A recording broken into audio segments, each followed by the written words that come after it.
Hello बच्चों, let's see this question. The question says first law को दे रखा है असर्शन। असर्शन से क्या बोला है? Long distance electrical energy transmission is done at the highest possible voltage and the lowest possible current.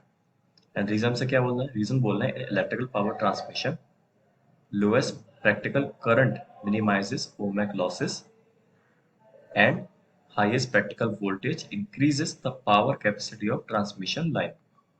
तो सबसे पहले हम बात करते हैं इसके की कॉन्सेप्ट की कॉन्सेप्ट। तुम्हारा की कॉन्सेप्ट क्या हो जाएगा? जिसमें की कॉन्सेप्ट हो जाएगा simple electrical power. Electrical power हो जाएगा सिंपल की कॉन्सेप्ट। हम इसके सॉल्यूशन पे ध्यान देते हैं। तो पहले असर्शन क्या बोल रहा है कि जो long distance electrical energy transmission होती है, long distance electrical energy transmission होती है, उसको हाईएस्ट पॉसिबल वोल्टेज पर करते हैं एंड लोएस्ट पॉसिबल करंट पर करते हैं। अब समझते हैं कि क्या होता है।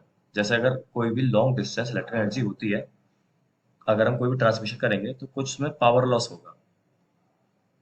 उसमें पावर लॉस होगा। क्यों होता है? क्योंकि वायर का कुछ इंटर रेजिस्टेंस होता है, तो इसकी वजह से कोई भी पावर लॉस हमारा होगा। तो पावर लॉस का फॉर्मूला क्या होता है? पावर लॉस का फॉर्मूला होता है आई स्क्वायर इंटू आर। यहाँ पर आई है जो हमारा करंट है। हम इसको इस तरीके से लिख सकते हैं, आई को लिख सकते हैं हम P upon B into R. इसका स्क्वायर का आर हो जाएगा। जो हमारा पी हो जाएगा ये पावर हो जाएगी। तो इस इक्वेशन से हमें क्या मालूम पड़ रहा है? इस इक्वेशन से मालूम पड़ रहा है कि जो हमारा पावर लॉस होता है, जो हमारा पावर लॉस होता है वो डायरेक्टली प्रोपोर्शनल होता है आई स्क्वायर के। एंड और किसके प्रोपोर्शनल होता है? दूसरा पावर लॉस प्रोपोर्शनल होता है 1/v² के, 1/v² के। तो अगर हमको कोई long distance electrical energy transmission करनी है और हम चाहते हैं कि जो हमारा पावर लॉस हो, जो हमारा ऑब्जेक्टिव होता है, हमारा ऑब्जेक्टिव क्या होता है? हमारा ऑब्जेक्टिव होता है कि जो हमारा पावर लॉस हो, वो पावर लॉस हो वो कम से कम हो, जितना हो सके उतना कम हो। तो उसके लिए हमें क्या करना पड़ेगा? अब power loss direct proportion I square के।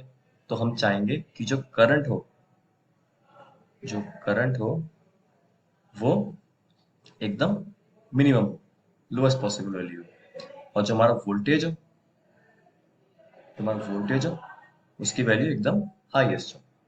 हमें ये पता कैसे चला? हमें ये इन दो इक्वेशन से पता चल गया।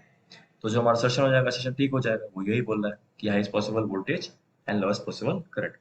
अब रीजन पढ़ते, रीजन क्या बोल रहा है? रीजन बोल रहा है in electrical power transmission lowest practical current minimises ohmic losses. Ohmic losses का मतलब क्या है? वही पावर लॉस।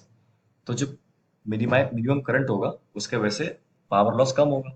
सही बात है। अभी हम सेकंड इक्वेशन से देखा है, सेकंड इक्वेशन से अभी हमने देखा है। And highest practical voltage increase the power capability of transmission line. सही बात है। जितना ज़्यादा वोल्टेज हम हाई करेंगे तो जो ट्रांसमिशन लाइन की पावर कैपेबिलिटी वो बढ़ेगी, प्लस जो पावर लॉस होगा वो भी मिनिमम होगा। तो जो रीज़न है वो भी सही हो जाएगा। तो हम देखते हैं करेक्ट ऑप्शन क्या हो गया। तो पहले ऑप्शन देखते हैं, ऑप्शन क्या क्या है। जो हमारा ऑप्शन ए है वो है, जो हमारा असर्शन है वो ठीक है, जो हमारा रीज़न है वो भी ठीक है, एंड जो रीज़न है वो करेक्ट एक्सप्लेनेशन है असर्शन का। ऑप्शन बी हो जाएगा, जो हमारा असर्शन है वो ठीक है, जो हमारा रीज़न है वो भी ठीक है, बट जो रीज़न है वो करेक्ट एक्सप्लेनेशन नहीं है असर्शन का। ऑप्शन सी हो जाएगा, जो हमारा असर्शन है वो सही है, जो हमारा रीज़न है वो गलत है। ऑप्शन डी हो जाएगा, जो हमारा असर्शन है वो गलत है एंड जो हमारा रीज़न है वो सही है। इस केस में क्या हुआ? इस केस में असर्शन रीज़न दोनों ठीक है और रीज़न सही एक्सप्लेन भी कर रहा है असर्शन को। तो ऑप्शन ए सही हो जाएगा। So the right answer is option A. I hope you understand. All the best.